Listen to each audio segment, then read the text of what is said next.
Hi guys, मैं आज आपके सामने बौद्ध धर्म का भाग 1 लेकर आया हूं। जैसे कि मैंने आपको पिछली वीडियो के अंदर मैंने आपको भाग 1 और भाग 2 में मैंने आपको सिंधु घाटी सभ्यता के संदर्भ में समझाया था। अब मैं आपको बौद्ध धर्म के बारे में समझाने जा रहा हूं। देखिए, हम सब जानते हैं कि बौद्ध धर्म जो है ना, वो एक बहुत ही महत्वपूर्ण टॉपिक है और बड़े पैमाने पर आपको परीक्षा में देखने को भी मिलेगा। जिसका प्रमुख कारण यह है कि हमारे धर्म और संस्कृति का भाग है और यही कारण है कि बड़े पैमाने पर हमें इसे पढ़ना होगा। सबसे पहले मैं आपको बताना चाहूँगा इसकी प्रस्तावना। देखिए, प्रस्तावना में सबसे पहला जो रहेगा वो रहेगा महात्मा बुद्ध का जन्म। देखिए, सबसे पहले मैं आपको बताना चाहूँगा कि महात्मा बुद्ध का जन्म कहाँ हुआ। देखिए, महात्मा बुद्ध का जन्म जो है ना, वो वर्तमान के नेपाल में हुआ, जो कि उस समय क्या नाम भारत में ही विद्यमान था। ठीक है, इनका जन्म जो है ना, वो कपिलवस्तु क्षेत्र में हुआ था, लुम्बिनी नामक शहर में हुआ था।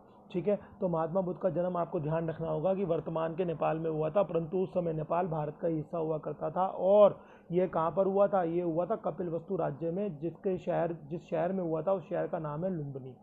सेकंड नंबर पे आता है महात्मा बुद्ध के माता पिता का नाम। देखिए, ये भी बड़ा इंपॉर्टेंट प्रश्न है जो पेपर में बार बार आपसे पूछा जाता है कि बताइए महात्मा बुद्ध के माता पिता का नाम क्या था। अगर आप बात करते हैं माता का नाम, तो महात्मा बुद्ध की माता का नाम था महामाया, जिनको हम माया देवी के नाम से भी पुकारते हैं। परंतु अगर आप पिता के नाम की बात करते हैं तो इनकी जो पिता का नाम था वो था राजा शिशोधन।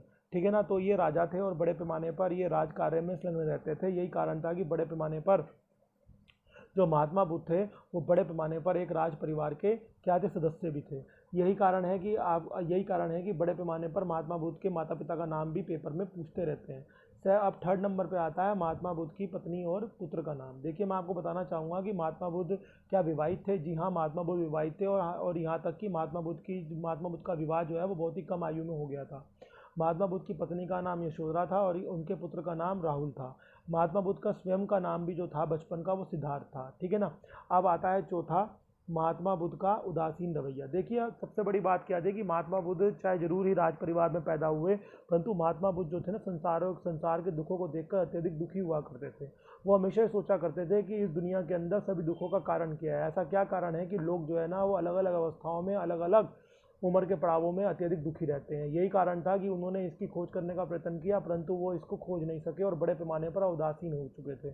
वो हमेशा ही चिंतित रहते थे और बड़े पैमाने पर उनका किसी भी कार्य में दिल नहीं लगता था। यही कारण था कि महात्मा बुद्ध को हम ये भी कहते हैं कि वो बड़े पैमाने पर जितने भी समय वो राज परिवार में रहे, तो बड़े पैमाने पर अपने राज परिवार और अन्य चीज़ों से विमुख रहे, जिसका प्रमुख कारण था उनका समाज के प्रति लगाव और समाज के प्रति चिंतन। अब आता है आपका महात्मा बुद्ध के द्वारा संन्यास लेने का निश्चय। देखिए, महात्मा बुद्ध ने जल्द ही संन्यास लेने का निश्चय कर लिया, जिसका प्रमुख कारण केवल एक ही था कि महात्मा बुद्ध अब बड़े पैमाने पर ये चाहते थे कि वह उस समस्याओं को ढूंढ निकालें जो समस्याएं बड़े पैमाने पर लोगों को क्या करती हैं, दुखी करती हैं। देखिए, हर व्यक्ति जो है ना वो दुखी होता है, परंतु वो व्यक्ति दुखी क्यों होता है, इस दुख का कारण जो है ना जानने के लिए महात्मा बुद्ध ने डिसाइड किया कि वह बड़े पैमाने पर क्या नाम है, संन्यास लेंगे। और इस चीज़ के लिए वो क्या करेंगे, इस चीज़ के लिए तप करेंगे या इस चीज़ को ढूंढने का प्रयत्न करेंगे। यही कारण था कि महात्मा बुद्ध के द्वारा संन्यास लेने का निश्चय किया गया। ठीक है, ये तो थी आपकी प्रस्तावना, जिसमें मैंने आपको महात्मा बुद्ध का जन्म, महात्मा बुद्ध के माता पिता का नाम, महात्मा बुद्ध की पत्नी और पुत्र का नाम, फिर महात्मा बुद्ध का उदासीन रवैया और फिर महात्मा बुद्ध के द्वारा संन्यास लेने का निश्चय आपको मैंने बताया। अब आता है इसकी दूसरा इसकी हेडिंग आती है, वो आती है महात्मा बुद्ध के द्वारा लिया गया संन्यास में ज्ञान की प्राप्ति। सबसे पहले आपको जानना होगा कि महात्मा बुद्ध के द्वारा वनों में विचरण। देखिए, महात्मा बुद्ध ने जैसे संन्यास लिया और महात्मा बुद्ध ने संन्यास लेने के बाद अपने राज परिवार को त्याग दिया और जिसके अंतर्गत बड़े पैमाने पर वह वनों में विचरण करने के लिए चले गए। वो वनों में कई दिनों तक विचरण करते रहे और परंतु उनको कभी भी ज्ञान की प्राप्ति नहीं हो पाई। हालांकि उन्होंने ज्ञान की प्राप्ति करने का अत्यधिक कठिन परिश्रम किया। उन्होंने बड़ा विचार विमर्श किया कि ऐसा क्या हो सकता है जिसके कारण लोगों को इतना दुख पहुंचता है, परंतु उनको इस चीज़ की प्राप्ति नहीं हो पाई।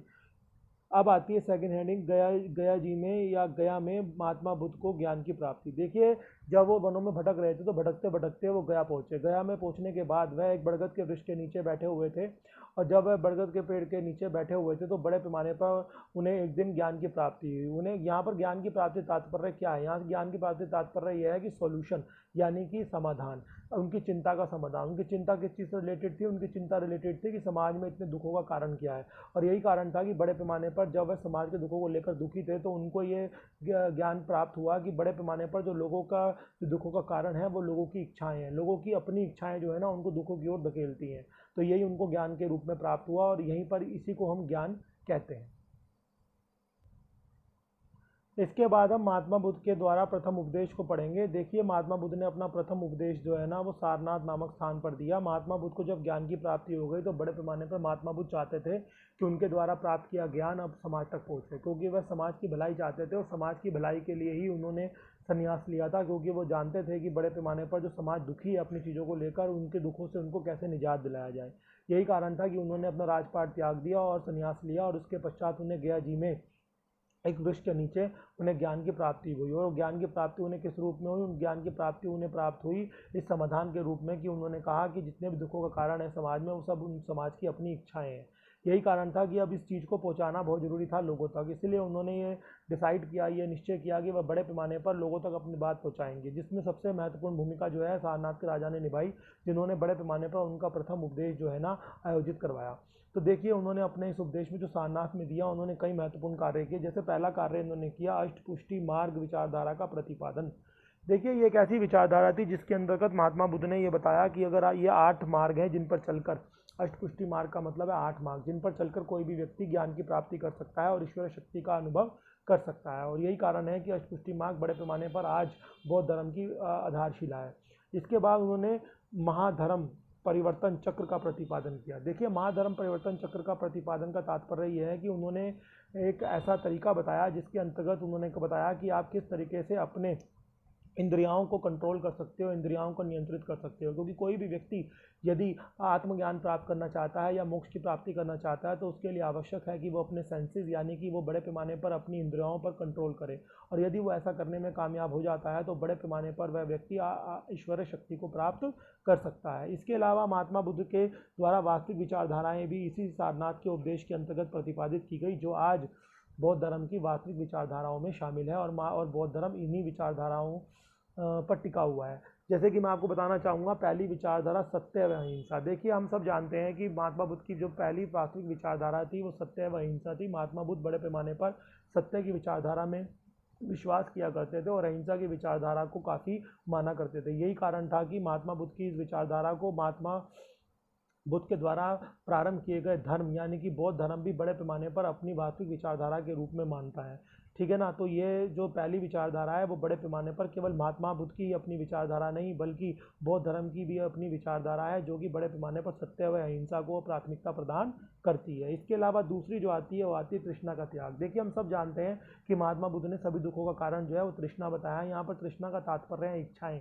यदि कोई व्यक्ति किसी चीज़ से इच्छा रखता है, किसी व्यक्ति से इच्छा रखता है या किसी संबंधी से किसी चीज़ से संबंधित अगर इच्छा रखता है तो बड़े पैमाने पर जब उसकी इच्छाएं पूरी नहीं होती, सभी दुखों का कारण उसकी इच्छाएं बन जाती हैं।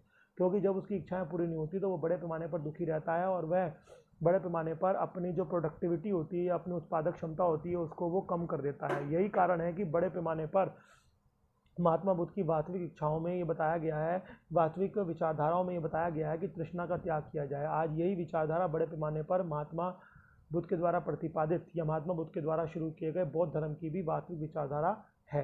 इसके अलावा जो तीसरी विचारधारा आती है वो आती है पुनर्जन्म में विश्वास। देखिए, मैं आपको बताना चाहूँगा कि महात्मा बुद्ध जो है वो पुनर्जन्म में विश्वास किया करते थे, और यही कारण था कि महात्मा बुद्ध बार बार कहते थे कि जब तक कोई व्यक्ति मोक्ष को प्राप्त नहीं हो जाता या जब तक किसी व्यक्ति को मोक्ष की प्राप्ति नहीं हो जाती तो वह इस जीवन मृत्यु के जो बंधन है उससे मुक्त नहीं हो पाएगा, और उसे बड़े पैमाने पर बार बार मृत्यु लोक में आना होगा और दुखों को झेलना होगा। यही कारण था कि वो कहते थे कि जिस जन्म में भी आप आए हो, जिस जन्म में भी आपको मोक्ष की प्राप्ति हुई है, तो उसके बाद आपको कोई भी जन्म नहीं होगा और आपको इस मृत्यु लोक में बार बार आने की आवश्यकता नहीं होगी। यही कारण है कि महात्मा बुद्ध जो है बड़े पैमाने पर पुनर्जन्म की विचारधारा पर भी विश्वास किया करते थे। अब आती है आपका फोर्थ पॉइंट, ये है आत्मा में विश्वास ना करना। देखिए, हम आपको बताना चाहेंगे कि सबसे बड़ा अंतर जो है जैन धर्म और बौद्ध धर्म का यही है कि वो दोनों ही आत्मा की विचारधारा को लेकर भिन्न थे। एक जो जैन धर्म वाले थे वो बड़े पैमाने पर आत्मा की विचारधारा में विश्वास करते हैं, और वह इतना विश्वास करते हैं कि वह सभी प्रकार की वस्तुओं में भी क्या मानते हैं, आत्मा का निवास मानते हैं। यहाँ तक कि जो निर्जीव वस्तुएं हैं उनमें भी आत्मा का निवास माना जाता है। परंतु जो आपके बौद्ध धर्म के जो अनुयायी हैं या बौद्ध धर्म के जो लोग हैं, क्योंकि महात्मा बुद्ध का ऐसा मानना था कि आत्मा नहीं होती, उनके अनुसार आत्मा का कोई अस्तित्व नहीं होता। यही कारण था कि बौद्ध धर्म जैन धर्म के तुलनात्मक आत्मा के प्रति ज़्यादा उदासीन है और वो आत्मा की प्रक्रिया में विश्वास ही नहीं करते। तो ये आपको याद रखना होगा कि आत्मा में विश्वास नहीं करते थे बौद्ध धर्म वाले, क्योंकि बच्चे जो हैं वो बड़े पैमाने पर कंफ्यूज हो जाते हैं बौद्ध धर्म और जैन धर्म को लेकर, क्योंकि दोनों की विचारधाराएं लगभग समान हैं, परंतु कुछ ऐसी विचारधाराएं हैं जिनमें थोड़ी भिन्नता है, जो एक भिन्नता आत्मा के संदर्भ में आपको देखने को मिलती है। इसके अलावा आपका पांचवा भाग जो आता है वो आता है वर्ण प्रणाली का तिरस्कार। देखिए, मैं आपको बताना चाहूँगा कि जो आपके महात्मा बुद्ध हैं वो बड़े पैमाने पर वर्ण प्रणाली का तिरस्कार करते थे और वर्ण प्रणाली में विश्वास नहीं करते थे। वो मानते थे कि वर्ण प्रणाली जो है वो वेदों के द्वारा केवल और केवल समाज को बांटने के लिए प्रस्तुत की गई है, और यही कारण था कि वेदों के भी खिलाफ थे। तो ये भी हमें जानना जरूरी है। परंतु दूसरी ओर अगर आप जैन धर्म की बात करते हैं तो वो वर्ण प्रणाली को मानते थे। हालांकि वेदों को वो इतना नहीं मानते थे, परंतु वर्ण प्रणाली को मानते थे, क्योंकि उनका मानना ये था कि वर्ण प्रणाली जो है ना वो समाज के वर्गीकरण के लिए आवश्यक है, ताकि समाज के हर वर्ग को पता हो कि उसके लिए क्या काम सुनिश्चित किया गया है। परंतु महात्मा बुद्ध इससे सहमत नहीं थे। इसलिए मैं आपको बताना चाहूँगा कि दूसरा एक ऐसा विचारधारा है जो महात्मा बुद्ध और महावीर स्वामी की विचारधारा में भिन्नता है। पहली तो आत्मा में विश्वास न करना, और दूसरा वर्ण प्रणाली का तिरस्कार।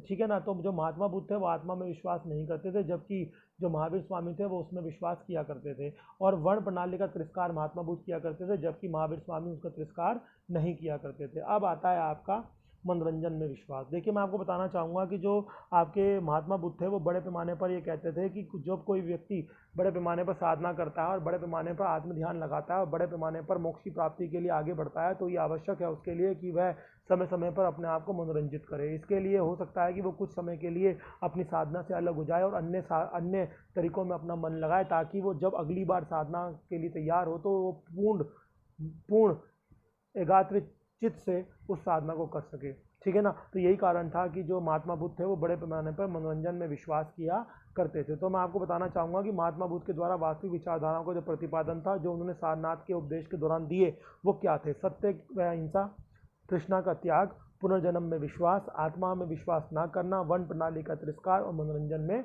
विश्वास। ये वो विचारधाराएं थी जो महात्मा बुद्ध की नहीं बल्कि आज वर्तमान में बौद्ध धर्म की भी वास्तविक विचारधाराएं हैं। देखिए, इसके अतिरिक्त जो है ना, अब हम आपको संघ की स्थापना पढ़ाएंगे। देखिए, इसको लेकर भी बड़े पैमाने पर भ्रांतियां जो है ना बच्चों में फैली रहती हैं। सबसे पहले तो ये है कि संघ की स्थापना। देखिए, संघ में महिलाओं के प्रवेश को लेकर प्रतिबंध। देखिए, इसको लेकर ना बड़े पैमाने पर बच्चे जो है ना कंफ्यूज रहते हैं। क्वेश्चन पेपर में कई बार पूछा भी जा चुका है कि बताइए, क्या महात्मा बुद्ध ने संघ में महिलाओं के प्रवेश पर प्रतिबंध लगाया था, तो इसका मतलब क्या है कि वो महिलाओं के विरुद्ध थे? नहीं, आप इस बात को ध्यान रखिएगा कि वो महिलाओं के विरुद्ध नहीं थे। He was not against the authority of women.